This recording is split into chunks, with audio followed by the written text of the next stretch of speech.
Hello, আসসালামু আলাইকুম সবাইকে। স্বাগত ডিজাইন পেটি ইউটিউব চ্যানেলে।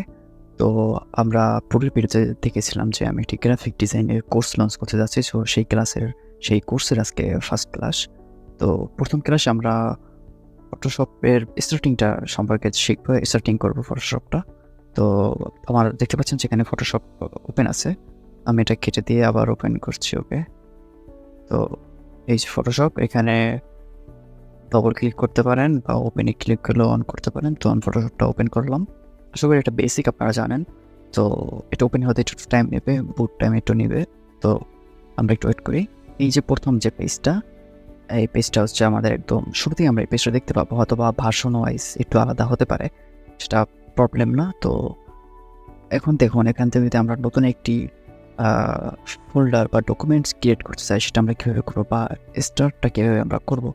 তো এখানে দেখুন ক্রিয়েট নিউ নামে একটা অপশন আছে। এই অপশনটা আপনি ফাইলে গিয়ে নিউ এ ক্লিক করবেন, বা আপনি যদি ডিরেক্টলি কন্ট্রোল এন ক্লিক করেন, কন্ট্রোল এন, তাহলে কিন্তু এই কী বলে এটাকে, এটা চলে আসবে। তো যাই হোক, আমি এখানে ক্রিয়েট নিউ ক্লিক করলাম, দেন পপ আপ মেনুটা চলে আসছে। এবং এখন দেখুন, এখানে কিন্তু বিভিন্ন ধরনের বিভিন্ন ফাংশন দেখতে পাচ্ছেন এখানে। তো এখানে ফাংশন যেভাবে দেখতে পাচ্ছেন তেমন কিছুই নাই, আবার অনেক কিছুই আছে। প্রথমে আমরা যেটা দেখতে পাচ্ছি, এই যে দেখুন এই সেটটায়, আগে উপরটা থেকে দেখি এখানে। তো এখানে দেখুন বিভিন্ন photo, print, art and illustration, web, mobile, film and video. তো এটা বিভিন্ন ধরনের জিনিসের জন্য সব করা হয়। যেমন প্রিন্ট মিডিয়ার যেটা আপনি যদি কিছু এডিট করেন, সেখানে দেখুন এখানে A4 সাইজের পেপারের যে সাইজ অটোমেটিক এখানে সেভ করা আছে। হয়তোবা আপনার ভার্সন যদি CS6 হয়, সেক্ষেত্রে আপনি নাও পেতে পারেন। তবে যদি আপনার CC হয় ফটোশপ, সেক্ষেত্রে এটা ইজিলি সব ভার্সনেই আশা করি থাকে, আমার মনে হয়। তো আমি যদি এখান থেকে যাই রিসেন্ট, এটা বেটার না। এখানে যদি কিছু নাও আসে, সেটাও সমস্যা না। এগুলো হচ্ছে আমি যেগুলো নিয়ে কাজ করছিলাম, সেই এখানে অটোমেটিক সেভ হয়ে থাকে, সেখানে সেভ হয়ে আছে। দেখুন আমি এখানে রাইট সাইডে চলে যাই। এখানে দেখুন একটা নাম কিন্তু দিয়েছে। তো আমি লিখি, তো একটা নাম দিয়েছে যে আপনি যে ডকুমেন্টটা ক্রিয়েট করছেন সেইটার নামটা কী হবে। তো আমি দেখিয়ে দিই জিডি ফার্স্ট আমি লিখে দিই। তো এবার দেখুন এখানে জিডি ফার্স্ট আমি লেখা শেষ, প্রিসেট ডিটেইলে। এবং দেখুন এখানে ওয়েড আছে এবং হাইট আছে। 10 দিই, 10 ইঞ্চিস। এবং এখানে যদি আমি দিই 12 ইঞ্চি, 10/12। হ্যাঁ, তো এবং যদি এখান থেকে আমি যদি ইঞ্চিতে ক্লিক করি, তাহলে এটা 10 ইঞ্চি বাই 12 ইঞ্চি একটি ডকুমেন্ট বা একটি পেজ আমার ক্রিয়েট হবে। এখানে আপনি যে সাইজটা দিয়েছেন, এই সাইজের সাথে কিন্তু এই বারটার অনেকটাই গভীর সম্পর্ক আছে। দেখুন আমি যদি এখান থেকে ডিরেক্টলি পিক্সেলে ক্লিক করি, অটোমেটিক কিন্তু এটা চেঞ্জ হয়ে গেছে। তো এখন আমি যদি ইঞ্চিতে চাই, যেমন এখানে যদি আমি 10 ইঞ্চি দেই, এখানে 12 ইঞ্চি দেই, এবং এটা নিয়ে আমি পরে আসতেছি। আর্টবোর্ড, এখানে বিভিন্ন বিষয় আছে, এটা পরে আসতে। এবং রেজুলেশন দিই। রেজুলেশন সাধারণত আমরা 300 ব্যবহার করি, 300। এবং সবসময় কিন্তু খেয়াল রাখবেন এটা পিক্সেল বাই ইঞ্চ হবে, পিক্সেল বাই সেন্টিমিটার কোনো সময় হয় না, পিক্সেল বাই ইঞ্চ হয়। এটার কাজ আমাদের নেই, পিক্সেল বাই ইঞ্চের কাজ আছে। তো কালার মোড এগুলো আমরা যেহেতু প্রথম ক্লাস গভীরে যাব না, এটা নিয়ে ক্লাস আরও সামনে আসবে। এই যে বিটের ক্লাস আসবে। এবং এটা একটু ইম্পর্টেন্ট, ব্যাকগ্রাউন্ড কন্টেন্টস। ব্যাকগ্রাউন্ডে আপনি কী রাখবেন, ব্যাকগ্রাউন্ডে আপনি ট্রান্সপারেন্ট রাখবেন, নাকি কালার আপনি নিচে সিলেক্ট করে এখানে দিয়ে দেবেন, ব্যাকগ্রাউন্ডে কোন কালারটা আসবে, নাকি আপনি ডিফল্ট কোনো একটা কালার সেট করছেন। ডিফল্ট দেওয়া আছে হোয়াইট অ্যান্ড ব্ল্যাক। সাধারণত এটা ব্ল্যাকিং দেয়, সাধারণ না, এটা maximum majority of graphic designer এটা ব্যবহার করে হোয়াইট। এবং অ্যাডভান্স অপশনে গেলে কিন্তু আমরা দেখতে পারবো, কিন্তু এগুলো আমাদের প্রথম ক্লাসে প্রয়োজন হবে না। তো আমরা 10 ইঞ্চি বাই 12 ইঞ্চি একটি পেজ আমি ডকুমেন্ট ক্রিয়েট করি। সো ক্রিয়েটে ক্লিক করলাম, দেন দেখা যাচ্ছে যে এখানে কিন্তু আমাদের 10 ইঞ্চি বাই 12 ইঞ্চি একটি ডকুমেন্ট ক্রিয়েট হয়ে গেছে। তো এখন আমরা দেখি যে এই যে যেটা আমার সামনে আসলো, আমরা যে এই যে ফুল যে আমরা জিনিসটা দেখতেছি, এটা আসলে কি? এটাকে বলা হয় ওয়ার্ক স্পেস। মানে আপনার ওয়ার্ক স্পেস বলতে আপনি কি বোঝান? ওয়ার্ক মানে কাজ, স্পেস মানে এখন একটা জায়গা, বা আপনার এই ভিতরেই এটা আপনার সম্পূর্ণ কাজের জায়গা, এর বাইরে কোনো কিছু নাই ফটোশপে। তো প্রথমে আমি দেখে নেই যে কোন সাইডে যে এই সাইডে কিছু জিনিস আছে, এই সাইডে কিছু আছে, এই সাইডে কিছু আছে, এগুলো আসলে কী বলে? উপরে যেটা আছে সেটা হচ্ছে মেনু বার। মেনু বারে আপনি যে ফাইল, এডিট, ইমেজ, লেয়ার, এবং ওখানে বিভিন্ন প্লাগইনস আছে, উইন্ডো, ফিল্টার, এগুলো আমাদের কাজে আসবে পরে। এবং আমরা একদম লেফট সাইডে যেটা দেখতে পাচ্ছি, লেফট সাইডে এই যে এটা হচ্ছে টুলস বার। এখানে যে টুলসগুলো আছে, এখানে যে বিভিন্ন জিনিস দেখতে পাচ্ছেন, এগুলো এক একটা টুলস। সো এগুলো হচ্ছে টুলস বার। এবং আমি যদি একটা টুলসে ক্লিক করে এই টুলসে ক্লিক করলাম বা এটা ক্লিক করলাম, দেখতে পাচ্ছেন যে একটা ক্লিক করার সাথে সাথে কিন্তু উপরের এই যে এটা কিন্তু চেঞ্জ হয়ে যাচ্ছে।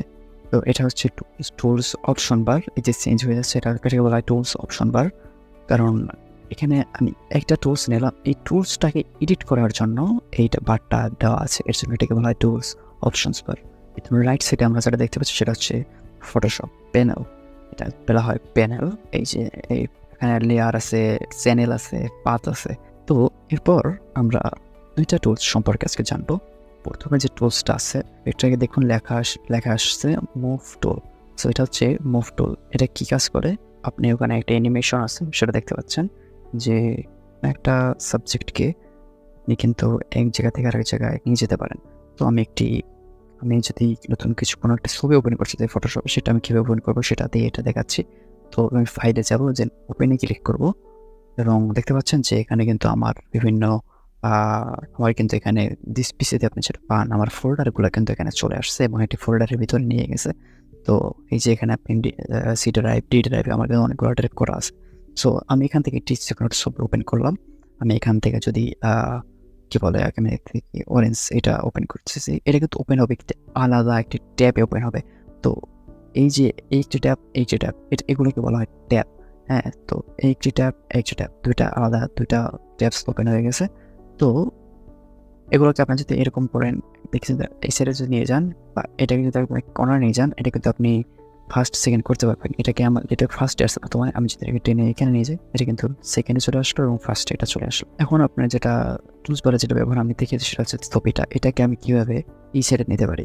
মুভ টুল কাজকে, মুভ মানে কোনো একটা জায়গা থেকে কোনো জায়গায় কি করা, সরানো বা নেয়া। তো মুভ টুলের কাজ হচ্ছে সেটা আমি এই ছবিটাকে এই ওয়ার্ক স্পেস বা আমার এই যে আর্টবোর্ড, এই যে আর্টবোর্ডে আমি নিয়ে আসবো।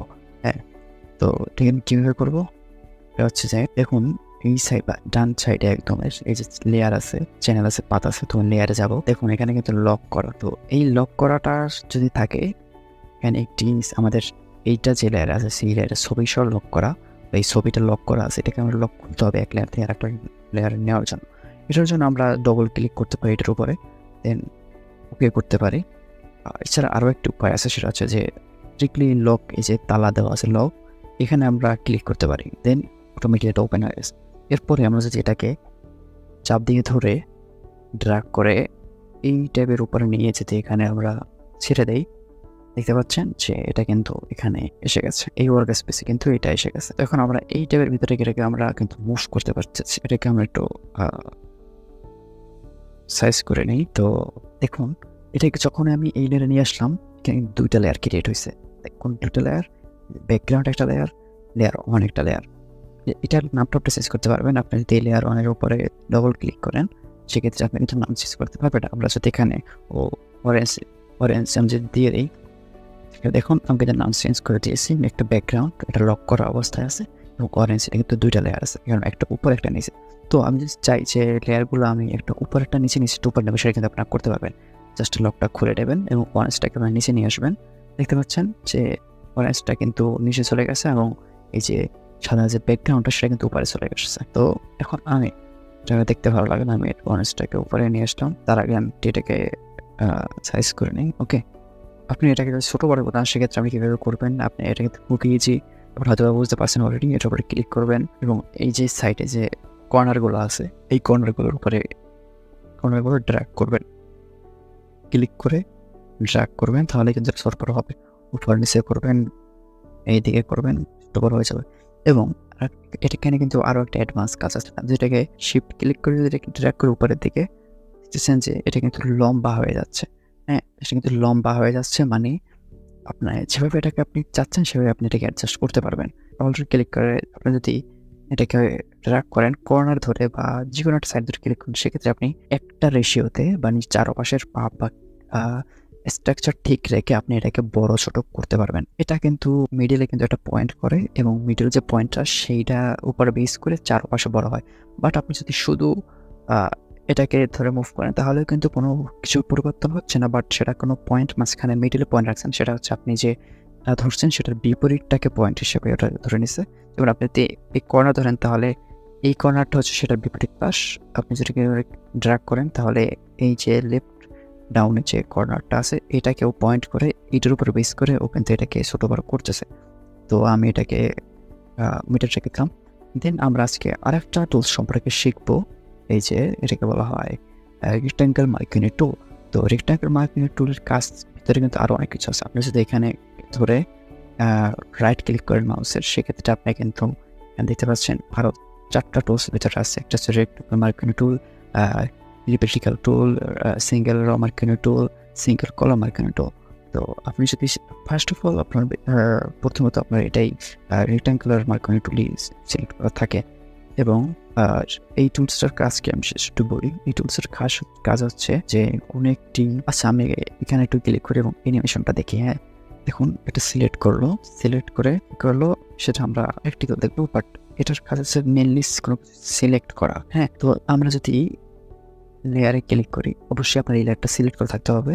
লেয়ারের উপরে ক্লিক করলে সিলেক্ট করা হয়ে যাবে। বাট এটার উপর যদি আপনি আরও একটা লেয়ার আনেন, সেক্ষেত্রে এটা যদি সিলেক্ট করা যদি মুশকিল হয়ে যায়, সেক্ষেত্রে আপনি যে প্যানেল আছে এই প্যানেল থেকে আপনি লেয়ারে যে এইটা এখানে সিলেক্ট করে এরপর আপনি মুভ টুলে মার্কিং টুলে যাবেন এবং দেখুন আমি যদি এখান থেকে সিলেক্ট করি, আমি এখান থেকে সিলেক্ট করলাম এতটুকু জায়গা, দেন অটোমেটিক্যালি কিন্তু আমার একটা যে কার্সারটা সেটা কিন্তু একটা আলাদা একটা আইকনে হয়ে গেছে। তো আমি সেটাকে বিভিন্ন জায়গায় নিয়ে যাই, সেক্ষেত্রে এই সিলেক্টটাকে আপনি যখন একটা সিলেক্ট করে সেটাকে আপনি আলাদা আলাদা জায়গায় সিলেক্ট করতে পারবেন।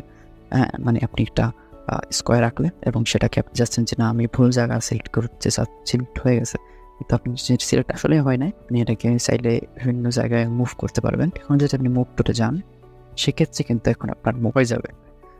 তো আমরা এখানে দেখতে পারলাম যে আবার একটু দেখাই যে মার্কিং টুল দিয়ে কোনো একটা কিছু সিলেক্ট করে এতটুকু জায়গায় আমি সিলেক্ট করলাম, এখনও এটা সিলেক্ট হয় নাই। আমি চাইলে এই সিলেক্টেড এরিয়াটাকে আমি চেঞ্জ করতে পারি।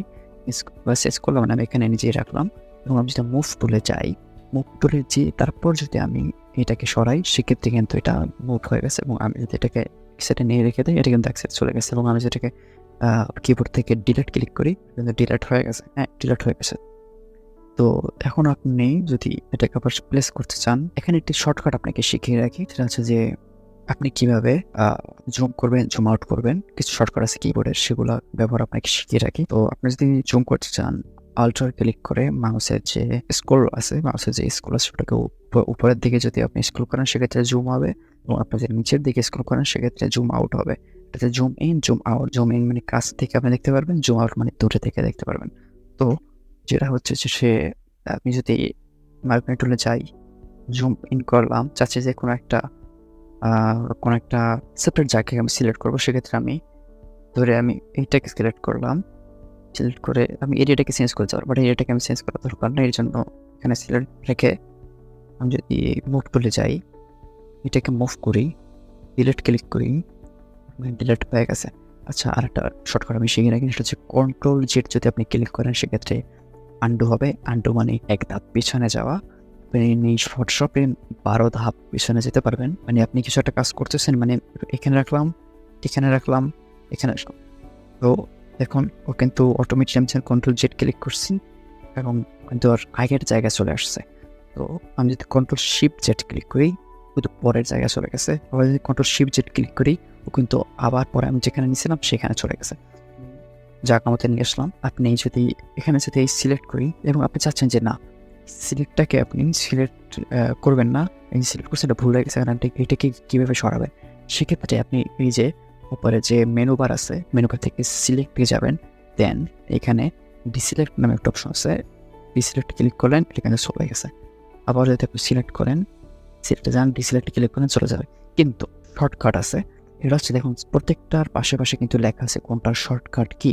আপনি যদি কন্ট্রোল ডিতে ক্লিক করেন, সেক্ষেত্রে কিন্তু আমি কন্ট্রোল ডিতে ক্লিক করলাম, অটোমেটিক কিন্তু এই শর্টকাট সিলেকশন এরিয়াটা চলে গেছে।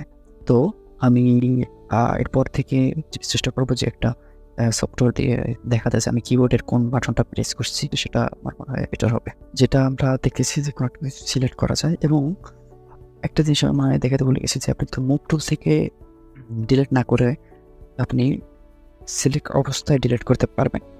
হ্যাঁ, মানে আপনি সিলেক্ট করলেন কোনো একটা জিনিস, সিলেক্ট করলাম, ডিলিটে ক্লিক করলাম, চলে গেল। আশা করি আপনারা বুঝতে পারছেন কি বোঝাতে চাইছি। It's my first course and first class, obviously একটু নার্ভাস ফিল হচ্ছে। আশা করি আপনাদের রেসপন্স যদি ভালো হয় পরবর্তী পার্টের ভিডিওটা আমি মেক করবো। দেখো এই পরে আপনারা যেটা শিখতে পারছেন সেটা নিয়ে আশা করি আপনারা প্র্যাকটিস করবেন। নেটকে ডিলিট করে দেই, যে কোর্স আছে কোর্সে ক্লিক করে নতে ক্লিক করবেন, ডিলিট হয়ে যাবে। এই ভিডিওটা আমার প্রথম, এর জন্য একটু নার্ভাস ফিল হচ্ছে। আপনাদের আশা করি তবে আমি বুঝতে পেরেছি, আমি আশা করি। তো ধন্যবাদ সবাইকে। পরবর্তী ভিডিওর জন্য সাথেই থাকুন এবং সাবস্ক্রাইব করতে ভুলবেন না।